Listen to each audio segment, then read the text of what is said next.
Hey everyone, welcome back to my channel. So today we're going to be talking about summer perfumes. If you're new here, my name is Angie and I'm all about beauty here. We're talking skincare, makeup, hair care, and even perfume. If you're not new here, then you probably know that I am a perfume addict, but this is a relatively new obsession. When I turned 40, I hadn't worn perfume in over a decade. A lot of perfumes gave me headaches. I really thought I couldn't wear them. And so when I turned 40, I decided, you know what, I want to try again. I want to see if I can find one perfume that works for me. Well, what I learned is there are a plethora of perfumes. It's like a perfume carnival. There are a lot of different perfumes that work for me. There are just specific notes that I need to stay away from. What I've learned is that when it comes to women who wear perfume, because obviously there are women who don't, but when it comes to women who wear perfume, there are two types of women. There are the women who have one or two perfumes. These are their signature scents. You kind of associate those perfumes with them. And then of course there are women on the other side of that spectrum, like me, who have lots of different perfumes. They like to switch it up a lot, and they tend to switch those perfumes up with the seasons. And this makes sense, right? There's certain perfumes that I absolutely crave in the winter, but in the summer months, maybe, you know, that warm sweetness, for example, that you may want in the winter, that can become very sickly sweet and almost cloying in the summer. And just like in the summer, I will reach for certain very fresh and citrusy notes, or even just subtle kind of florals. Those types of scents sometimes get cannibalized in the really brutal winter cold. So I definitely change things up as we go. And just like in my spring perfume video, I kind of broke this down into specific notes. I just thought that would be easier to organize that way. So if that sounds interesting to you, stick around and let's have a little fun. So the first perfume note I want to talk about is watermelon. I am obsessed with watermelon. I love it as a perfume note. Now, don't get me wrong, I'm not talking about the really synthetic, like watermelon, Jolly Rancher candy watermelon.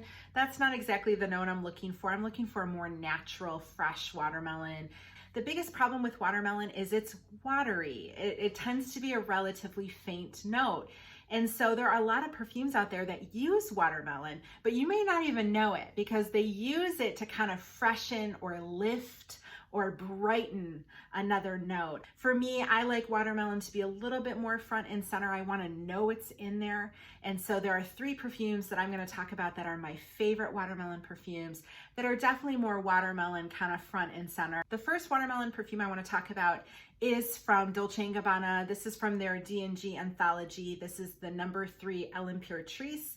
This was based on tarot cards. Apparently there are 5 different perfumes with different numbers. This means the Empress. This is actually the only perfume that is left on the market, I'm assuming because it was the most popular or best selling. This is a watermelon and rhubarb perfume. And even though rhubarb is absolutely there, that's probably the star of the show, I think, in this perfume, the watermelon is definitely still there. It's not used just to lift up the rhubarb. There's definitely watermelon in here. What I love about this perfume is it's crisp, it's light, it's fresh, it's a really nice summer perfume. It's not too sweet. Sometimes, you know, that's what I like about the rhubarb as well. Sometimes strawberry or raspberry in the summer can come off really sickly sweet. This does not at all. It kind of keeps that freshness, that crispness that you get with the rhubarb mixed with the watermelon. The other thing I really like about this perfume is the price. This perfume was launched in 2009. It's been around a while, and there have been many other Dolce & Gabbana launches since then. So you can usually find this at a discount. Now, this is not a perfume that I would buy at like Sephora or Ulta or Macy's.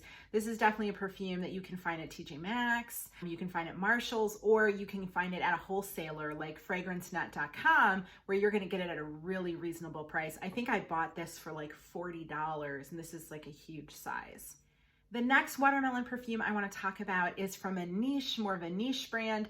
This is from Shea & Blue. I kind of have a small 10 ml here. Shea & Blue is a British perfumer, but they do have a brick and mortar store in San Diego, California. So if you're in the States, you can order it through their San Diego store. You don't have to order it from the UK. This is their perfume Watermelons. I first heard about this perfume by my favorite perfume YouTuber. Her name is Soki London. She used to work in a perfume shop, and I love watching her perfume videos because she has this amazing way of describing perfume. Describing perfumes is hard, and without saying things like pretty, lovely, gorgeous. It is actually hard to describe what a perfume actually smells like, especially on this platform. And she does such a beautiful job, to a point where when I smell a perfume that she's described, it pretty much matches what she's telling me.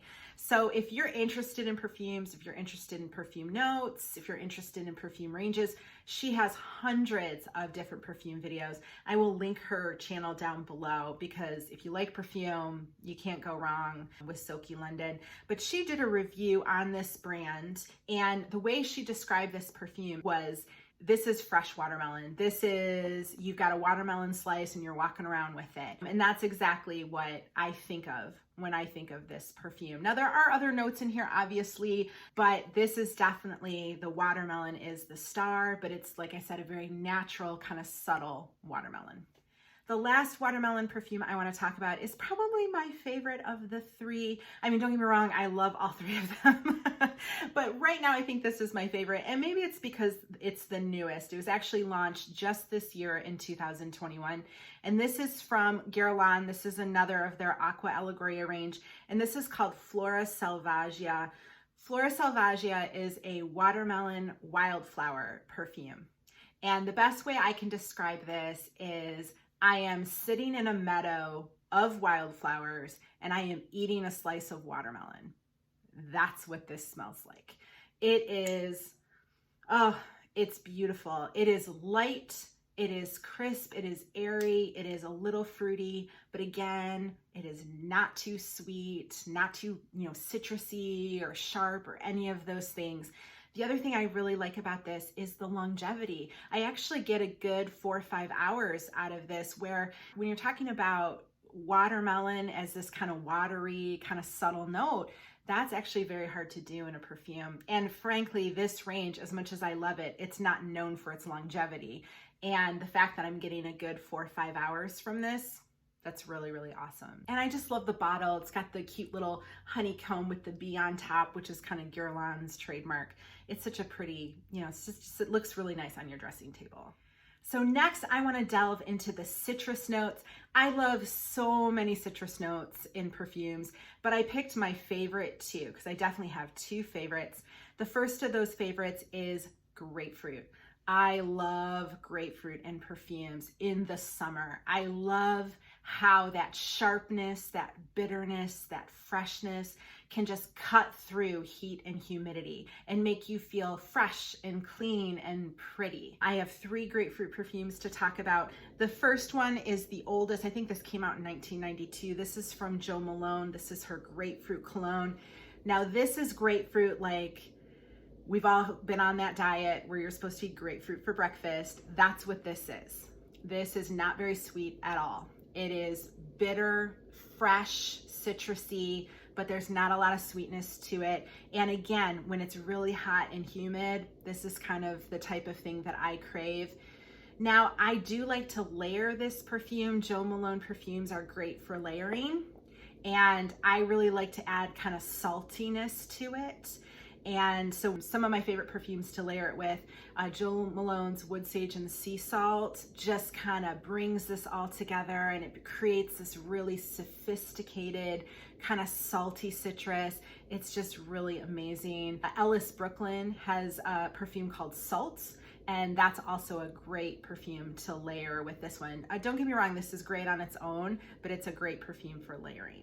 The second, grapefruit or pomelo, which is just basically another type of grapefruit. The next grapefruit pomelo perfume I want to talk about is from Bulgari. This is from their Omnia range. This is Pink Sapphire. I am going to put up a picture of the other bottle just because All the perfumes in the Omnia range come in these kind of interesting shell bottles. This was just a different size and came in a little bit of a different shape, but I definitely want you to see these shell bottles because they are definitely classic for this Bulgari Omnia range. Pink Sapphire was introduced in 2018. It was actually marketed as a Generation Z fragrance. I'm not exactly sure what that means, but I think the point was they were trying to make it fun and fresh and light and kind of flirty and young.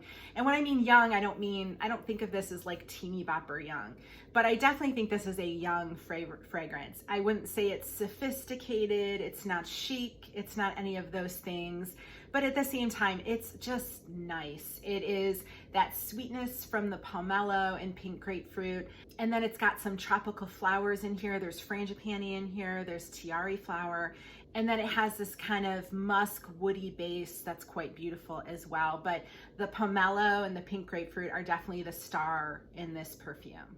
The last grapefruit or pomelo perfume I want to talk about is from Atelier. I have said before in videos that if you like citrus and you are interested in citrus perfumes, you need to check out Atelier Cologne. They are a Parisian perfumer. They are sold online, but you can also get them at Sephora, and they know citrus. They absolutely know how to do citrus correctly. One of my favorite perfumes from them is their Pomelo Paradis. You can see they come in these little sleeves. I actually even got mine engraved with my name on it. This is grapefruit, but unlike the Jo Malone grapefruit, which is that bitter, kind of sharp grapefruit, this is still pink grapefruit, but it's got a little sweetness to it. It's almost like if you were cheating on your diet and you sprinkled a little sugar on the top of that grapefruit. That's exactly what I get from this. Not too sweet, not sickly in any way, still very fresh citrus, but this is just such a nice perfume in the summer when you're trying to beat the heat and still feel, again, fresh and clean and pretty. The second citrus note I want to talk about is orange. I love orange in perfumes, and I think it's because, first, the longevity. Orange actually has quite a bit of longevity in comparison to other citrus notes. Most citrus notes, they just don't last long. That's just the thing. That's just the way it goes. But orange seems to have more staying power than, you know, lemon or lime or something like that. The other thing I like about orange is you can do it in so many different ways. It can be zesty and fresh.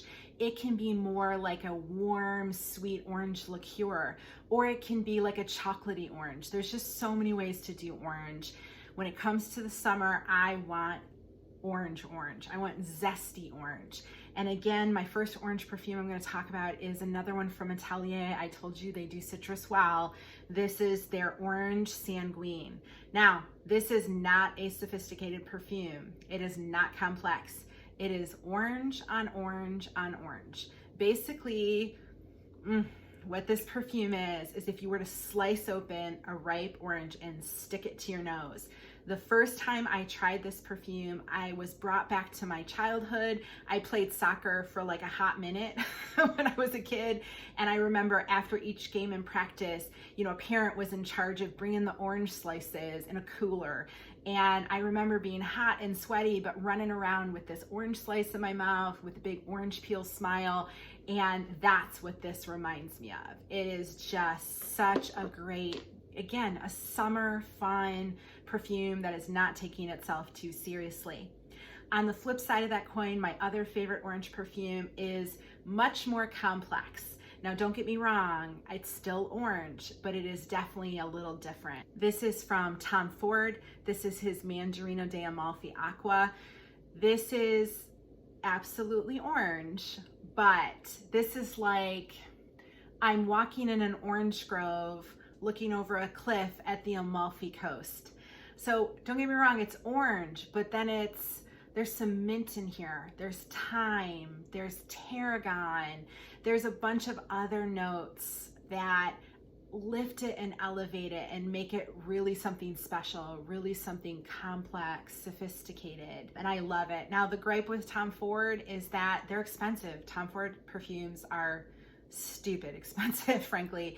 And I think the biggest gripe is that this range, this Mediterranean range, which are citrus-based perfumes, they don't have the same longevity that you expect with Tom Ford perfumes. A lot of Tom Ford perfumes are beasts. They last hours and hours and hours and hours. These don't. You know, I probably get about 4 hours of wear out of this. And so I think that's a reasonable gripe to say, hey, if I'm going to pay Tom Ford prices, I should get Tom Ford longevity. But at the same time, I think this is not a Tom Ford problem. I think it's a citrus problem at the end of the day. I think if perfumers could find a way for citrus to last longer, I think they would make a lot of money. Now, there is another Tom Ford perfume that I'm going to talk about a little later in this video that I also love, but I have been able to find a dupe for that perfume where I have not been able to dupe this perfume, which is why I own it. The next perfume note I want to talk about is Neroli. Now, what is Neroli? That's actually a really good question. Well, the reality is there are two plant extracts or fragrant plant oils that can be extracted from a single flower, and that's the bitter orange flower. One of those fragrant plant oils is actually orange blossom, and that's a very popular note in perfumes. It's one of my favorite notes, but I tend to reach for it more in the spring. It's a light note. It's got a hint of citrus to it, but it's light. It's quite floral. In comparison, Neroli, which is the other fragrant plant oil that's distilled from that flower, is definitely got a different characteristic. It is harsher. It is more herbally. It's got some spiciness to it. Now, it depends how it's being used in the perfume, but it is one of my favorite perfume notes for the summer just because of that kind of spicy freshness that you get from it. And there's two perfumes I'm going to talk about that use Neroli. The first one is from Erin. Erin Lauder is Estee Lauder's granddaughter, and she has her own perfume range. And that entire range definitely gives you this feeling of like, I'm walking around in the Mediterranean wearing linen pants and a hat. It's definitely got this very specific aesthetic. It's quite sophisticated. It's a really, really nice perfume range in general. My favorite in the range is called Aegea Blossom. I have a travel size right here. This is a Neroli perfume, but it is very light and airy. It is like almost like clean laundry or stepping out of the shower. I had a friend tell me that I smelled like the best dryer sheet ever when I wore this. And you know, some people may think of that as an insult. I actually took that as a compliment. If I can smell like the best dryer sheet ever, as in fresh and clean, in the summer, I will take it. So I'm a big fan of this perfume. The other Neroli perfume I'm going to talk about is a dupe. It's a dupe for this perfume. So as I told you before, Tom Ford has a range of this Mediterranean kind of citrus range. And the other perfume I really like is called Neroli Portofino Aqua. But again, it's Tom Ford, it's expensive. And when I was looking around for another Neroli perfume, I found this one. This is from Clean Reserve. This is their Aquaneroli. And when I put this on one wrist and I put the Tom Ford Portofino Neroli on the other wrist, I cannot tell the difference between these two perfumes. And so this was an easy purchase for me. This is like a third of the cost of the Tom Ford. This, unlike the Aegea Blossom that is more light, it's more airy, the Neroli is front in your face. It is kind of harsh. It is spicy. It is herbally, and it is just amazing. Now, this is a unisex perfume. Some women love wearing unisex perfumes. Some don't. They want a little bit more femininity. A man could absolutely wear this, but it's such a great summer perfume. The last group of perfumes I want to talk about are aquatics. Now, everyone has a different definition of aquatic perfumes. Some will say it's only an aquatic perfume if there's some type of aquatic note in it, like a marine or a water accord or something like that. I find that definition to be a little limiting. So when I think of aquatic perfumes, oceanic perfumes, beachy perfumes, I think they just should remind you of the ocean or the beach or something like that. Now that kind of opens up that definition pretty wide. There are absolutely women out there, when they think of oceanic perfumes or aquatic perfumes, they're thinking kind of sandy, suntan, lotiony, coconutty perfumes, because that reminds them of the beach, right? You're wearing suntan lotion, you're in the sand. And if that's your aesthetic, think, you know, Bronze Goddess by Estee Lauder, or another one by Tom Ford, the Soleil Blanc, or Replica's Beach Walk. These are great suntan lotiony, sandy perfumes. That's not exactly my aesthetic. I'm not crazy about suntan lotion, frankly. I'm not crazy about that scent. I like coconut in perfumes, but not in that kind of accord. That's just not the coconut I'm looking for in perfumes. When I look at oceanic or aquatic perfumes, I want it to smell like sea air or the water itself. That's kind of what I'm looking for. And so I've got three, you know, quote unquote aquatic perfumes here. The first one everyone knows. This is from Dolce & Gabbana. This is their light blue. I believe this is in the top 10 selling perfumes in the world. It was introduced in 2001. It is still going strong. Now, what's interesting is there's no real aquatic, quote unquote, aquatic notes in here. This is a lemon and green apple perfume. That's what it is. But it definitely, you know, from the bottle with the frosted glass to the marketing, which is like, you know, beautiful people diving into the Mediterranean. It definitely has that kind of aquatic feeling to it. And I definitely think it smells like sea air. It's not super salty or anything like that, but you definitely get that vibe from it. Now, the gripe with Dolce & Gabbana Light Blue is the longevity is not great. They did come out with an intense version a few years ago where the longevity is better. And they also come out with these flankers every year of light blue. I've tried a few of them. Nothing really, I mean, you can get that light blue DNA from it, but none of them really kind of wowed me. None of them were better, quote unquote, than the light blue, the original, until this year. This year I tried the new flanker. It's called Light Blue Forever, and I fell in love immediately. So I ended up buying a small bottle of it. I figure if I love it continuously, then usually by next year you can get these flankers discounted because they're on to the new flanker. So, but this is, they've upped the white florals in this, the kind of tropical florals, and the light blue DNA is still there. But what I get from this is Hawaiian punch. Now, if you're my age, you probably know what Hawaiian punch is. But I just was brought back to my childhood when I smelled this, and I just had this image of me running around barefoot in the grass in the summer with literally like a red stain around my mouth because I had been drinking gallons of Hawaiian punch. It's very ironic to me because I could never drink Hawaiian punch now just because I could feel it on my teeth. I'd probably get an instant stomach ache from all the sugar. You know, when we're old, we get boring. But at the same time, it instantly brought me back to being a kid. And I was just like, I have to own it. I need this perfume. It's amazing. And the longevity, this is actually an eau de parfum. So the longevity is quite good on it. So it was just like the perfect marriage. It was basically like the flanker of light blue I have been waiting for.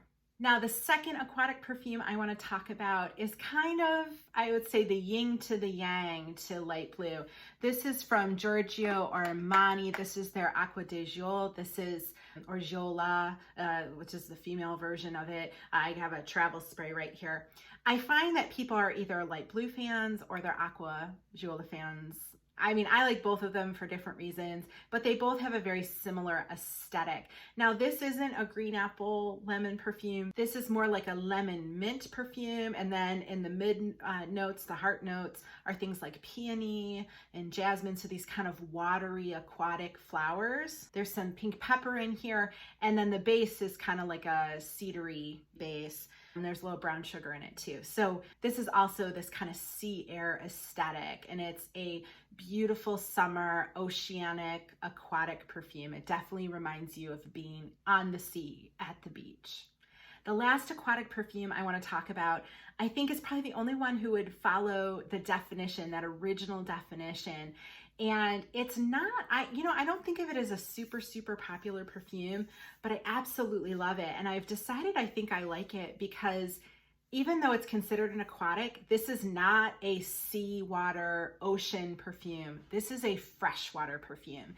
And for someone like me who grew up in Michigan, who is surrounded by fresh water, and don't get me wrong, we go on vacation, we go to the ocean, but in the summer, more than likely, we're going to one of the Great Lakes on vacation. And that smell is different. It's different than what you would smell at the ocean. It has a different, accord to it. And this perfume fits that. Now, I've run out of mine, so I'm gonna put it up on the screen, but this is from Hermes. This is their Eau de Merveille Blue. I may be pronouncing that completely, utterly wrong. But this is a freshwater perfume. In fact, it's almost like I am swimming in a mineral spring. It is very bright, very minerally, very water. When I looked up the notes of this perfume, it said it's sea notes, patchouli, and fresh woody accords, whatever that means. But that's exactly what this is. This is fresh water, a little bit of wood, and I'm assuming the patchouli is just there to keep it long lasting, because I don't even smell the patchouli in this. Now, this is another unisex perfume. There's nothing feminine about it, really. So if you like more delicate feminine scents, this may not be for you. But if you like watery aquatics, I would highly recommend this perfume. It is just stunning, and the longevity on it is pretty darn good as well. So that's it, guys. I hope you really enjoyed going through my favorite summer perfumes with me. I originally was gonna do like a top 10, and then I could not narrow it down. So I think I ended up with like 13, 14 perfumes or something like that. But let me know in the comments, what are your favorite summer perfumes? Did I get it wrong? Were there ones that you absolutely agree with? Do you think there are ones that it's a travesty that I left them out? I would love to hear your thoughts and comments below. And if you like this content, I hope you stick around, and I hope you watch more of my videos, and I hope you end up subscribing and be part of our family on YouTube. Bye, you guys.